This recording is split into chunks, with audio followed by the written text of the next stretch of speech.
Welcome to Gleaning and Gathering. I'm your host, Eric Heimlich, and it's good to be back with you here today. This particular episode is brought to you by insomnia.com, where you go. I'm just kidding. I've been up here since 4:30 this morning. Went to bed about midnight last night, and so I'm running about 4.5 hours of sleep this morning. We had an amazing time. Heartland Christian School put on the drama Nova Theater, written by Rochelle Ferguson of Kitty Wham Productions. It's an amazing play with really just multiple stories, multiple lessons there that I think are really important.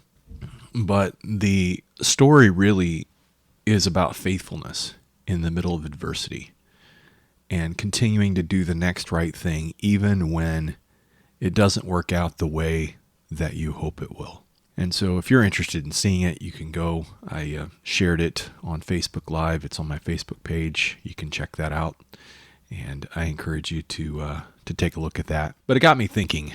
And over these past few days, as I've watched the dress rehearsal on Friday night, on Saturday night, I watched this play out in real life with the cast and the folks that were trying to put this on at Heartland. They faced adversity trying to get this play to happen.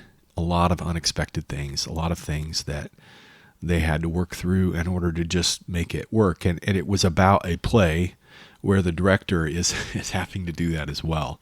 And so kind of there was this multiple layers there. It was really fun to see the way in which the young people came together and just did this amazing job in terms of just the technical part of it and the delivery and the way in which they just executed on the plan. But for my daughter, Kaylin Heimlich, who is the director, this drama was an opportunity for discipleship. And she said that from the very beginning. I remember as we were talking about it, sitting here in the office, and she's got a full-time job at Heartland. She's trying to finish her degree online, and so she's going to school full-time for that. And on top of all that, she's trying to add in this major drama production. And she was trying to weigh whether or not that could really happen earlier this year, and just, why should I do it? And she really felt a sense of calling, she told me, and that this is something that I need to do. But I asked her, I said, what is the win? What does success look like? And she said, discipleship. I see this as a way that I can pour into the lives of young people, and it's a way of helping them draw closer to Jesus. And seeing the way in which she interacted with the cast, the crew, all the people that were part of it, and the ways in which God used that process. It really wasn't about just the finished product. It was that process of working together and learning the lessons that really made it worth doing. And so it was exciting. We had a great group of people that came on Friday night, another great group that came on Saturday night, and it was beautiful. And I had one man come up to me afterward and tell me, he's like, I go and I watch, dramas at other places, and this was top rate. This was amazing. He said, I came on Friday night and I came back again tonight because it was just so good, and I brought other people with me. And it was just encouraging to see the response and to see the way in which God used it. So it was exciting, but it was a late night, 3 nights in a row, and way past my bedtime. But my body still tells me it's time to get up, whether I want to or not. And so here I am. But I prepared a message for this morning at the gathering since I was up. And this morning I'll be preaching on the topic of peace. Peace and shalom. Jesus says in John 14, "Peace I leave with you. My peace I give unto you. Not as the world giveth, give I unto you. Let not your heart be troubled, neither let it be afraid.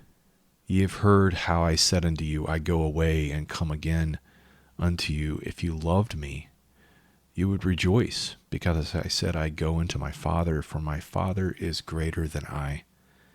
And now I have told you before it comes to pass, that when it come to pass, ye might believe. Hereafter I will not talk much with you, for the prince of this world cometh and hath nothing in me. But that the world may know that I love the Father, and as the Father gave me commandment, even so I do. Arise, let us go hence. So this Sunday, the Advent theme is peace, and it really got me thinking about the concept of peace and shalom, the Hebrew word for peace. You know, peace is more than just the absence of war. The word shalom is the good life, the rich, overflowing blessing of God upon his people. And peace is not passive or absent. Peace is active. Ephesians chapter 2 verse 14 says, For he is our peace, who hath both made one and hath broken down the middle wall of partition between us. Jesus is the one who brings true peace. But as we look at the world, you may ask, where is that peace today? Someone has said, one half of the world doesn't know how the other half lives. I encourage you, if you haven't read it, you should read Richard Stearns' book, The Hole in Our Gospel. There's a lot there that I think as Christians we need to be thinking about. But over 40% of the world, about 2.5 billion people, live on less than $2 a day. And 15% of the world's population lives on less than $1 a day. And the average American, by contrast, lives on $105 a day. The issues of poverty in our world are real. The issues of hunger. You know, think about it. How would your life change if you didn't have enough food to eat? 1 in 4 children in poor countries are underweight and underfed. And 400 million children are hungry every day without enough food to even sustain them. 25,000 of those die each day. That's 9 million a year from hunger-related causes. You know, and many times it's a vicious cycle. They're hungry because they're poor, but their hunger keeps them poor. They don't have the proper nutrition in order to keep going. And so because of that, hunger causes other problems in their bodies. There's the issue of good, clean water. You know, how would your life change if you lacked water? It's something that many of us take for granted. We just turn on the tap and it's there. But if you didn't have water, life as you know it would be transformed. Your life would be consumed by finding a way to get water. The average American family uses about 300 gallons a day. But even if you reduced your consumption to 30 gallons a day, that would be 250 pounds of water. If you had to walk a mile or more to get it and make multiple trips, think about how that would change your life. There wouldn't be any going to work. You'd just be going to get water. And for 1.2 billion people, that's the life they live. They don't have access to clean water. And right now, a child dies every 15 seconds from a waterborne illness. Millions of children are unable to go to school because they have to help carry water. And approximately half of all the hospital beds in the world are occupied by someone with a waterborne illness. In one African town with no well or clean water, each family spent 5 hours every day getting water from a source several miles away. And with just one well, that village was transformed. Crop yields increased, children were able to go to school, diseases like guinea worm were all but eliminated, and people were able to pursue business opportunities that required water. It transformed their lives. Just one well. You know, there's the issue of disease. How would your life change if you didn't have adequate health care? You know, undernutrition, poor sanitation, a lack of knowledge about diseases, overcrowding, a lack of healthcare providers kind of provide the perfect storm for disease to ravage the global poor. Malaria kills 2.7 million per year. A child dies from malaria every 30 seconds. And yet it largely can be prevented with something as simple as a mosquito net and basic medications. But the poor are often unprotected, and because of that, they're the most susceptible. Tuberculosis affects about a third of the world's population. There's 2 billion people that are infected with tuberculosis, and it causes 2 million deaths each year. It's treatable. It doesn't need to be fatal. But among the poor, many can't afford treatments, and because of that, it is often fatal. HIV/AIDS. Worldwide, there are 2.5 million new infections every year, and 70,000 new AIDS orphans every year. AIDS now has left millions of children behind as orphans. You know, you've probably seen a sign somewhere along the road that says, anything helps. But does anything really help? Again, we hear things like this, but what does help look like? And when does helping actually hurt? Because what I found is that, yes, everything helps, but everything can also hurt. In the book, When Helping Hurts, the authors write, doing for charity can open a door into the world of human misery, a first step in understanding the overwhelming problems that can gain the upper hand on the less fortunate. The goal is not to make the material poor all over the world into middle to upper class North Americans, nor is the goal to make sure that the materially poor have enough money. Rather, the goal is to restore people to a full expression of humanness, to being what God created us all to be, people who glorify God by living in right relationship with God, with self, with others, and with the rest of creation. I love that. Friends, that's what shalom looks like. The goal is to see people restored to being what God created them to be. People who understand that they are created in the image of God, with gifts, abilities, and capacity to make decisions, to affect change in the world around them, and people who steward their lives, communities, resources, and relationships in order to bring glory to God. Again, a quote from the book, When Helping Hurts.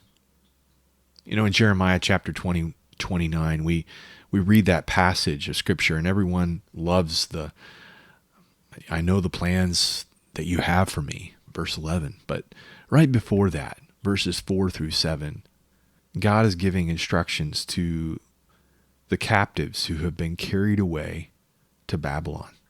They're a long way from home, and it's going to be a long time before they're coming back.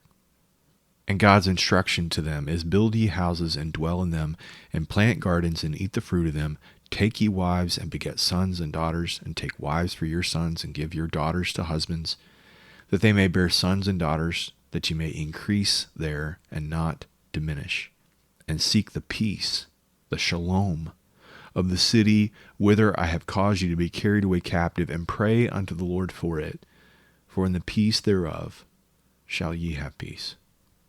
You know, true compassion is rooted in the person and the character of Jesus Christ. True peace only comes from the Prince of Peace.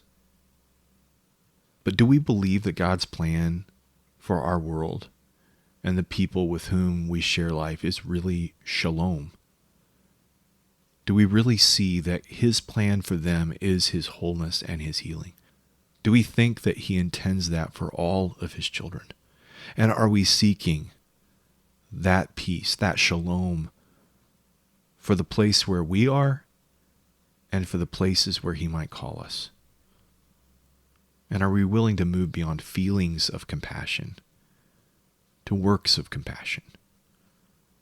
Are we willing to see people as Christ sees them? To see them as image bearers, made in His image, created for His shalom. I love this quote from Dietrich Bonhoeffer. There's no way to peace along the way of safety. For peace must be dared. It is itself the great venture and can never be safe. Peace is the opposite of security. To demand guarantees is to want to protect oneself.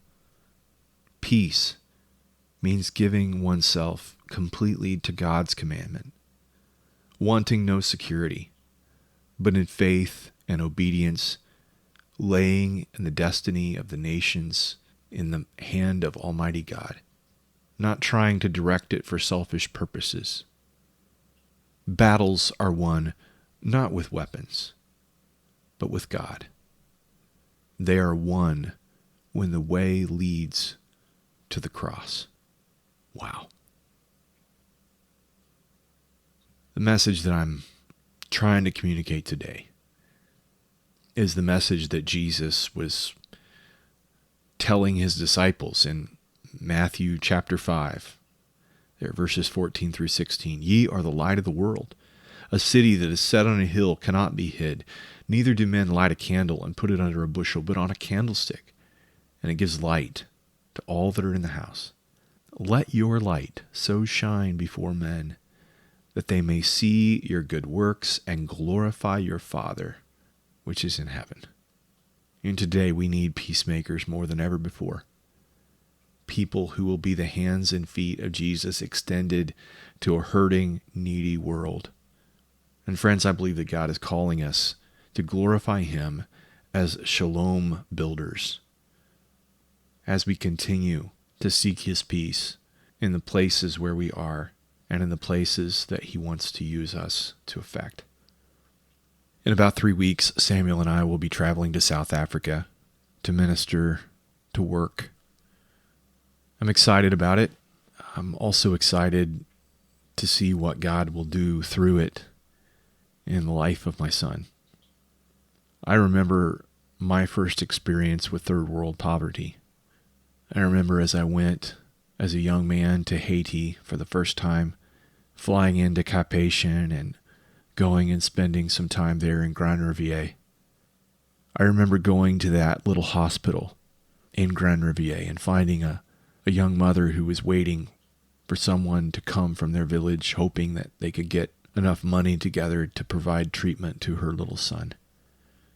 And as we encountered her there that day and listened to her story, and were able to provide the few dollars American that was needed to provide treatment for her son, something so simple, but made a profound difference in the life of a lady that I'll probably never see again in this earth. But I remember walking through that little hospital, seeing one child whose stomach was distended, who had been eaten up by worms, crying in pain as they were doing their best to comfort and to help, and coming back 2 days later to find that that little child had passed away. I remember the pain as I experienced people who didn't have enough to eat. And because they didn't, would eat the chalky soil that was nearby to try to put something in their stomach to ease the hunger pains.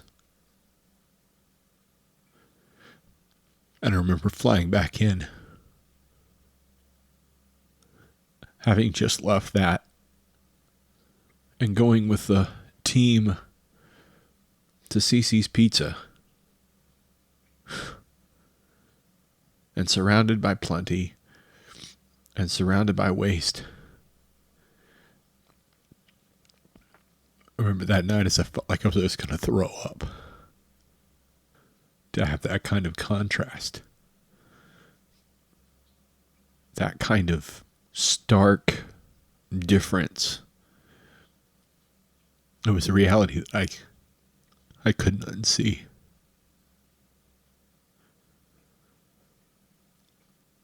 I remember on my first trip to Ukraine, going with one of the ladies from Kiev Wesley Bible College out to visit a little group of homeless children and youth that she worked with and ministered to week after week. These were children with no parents who slept in the basements of apartment buildings there in Kiev. They ran with a little pack of dogs. And I met them in a park that day.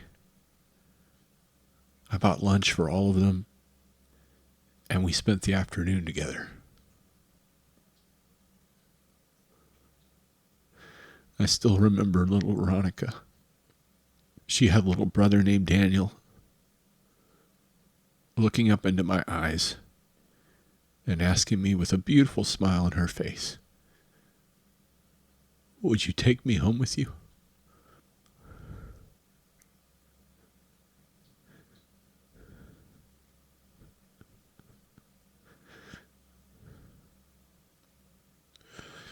My heart broke for her, and I've never forgotten that moment.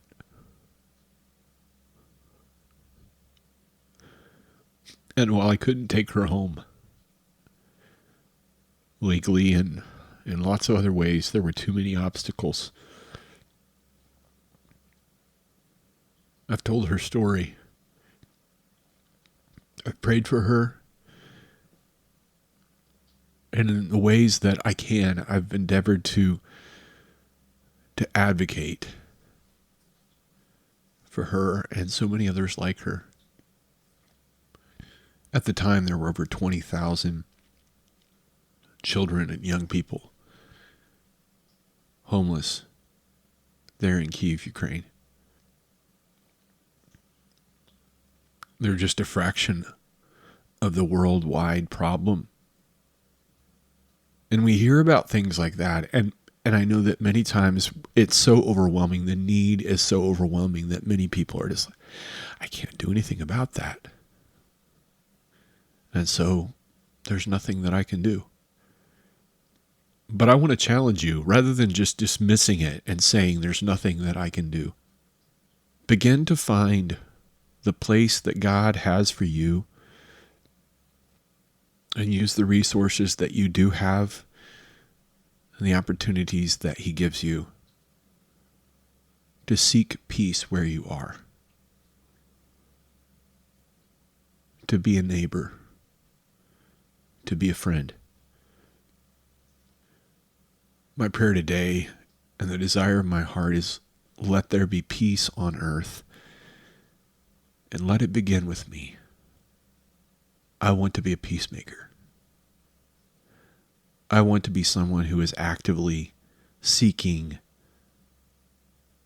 to spread shalom wherever I go. For Gleaning and Gathering, God bless.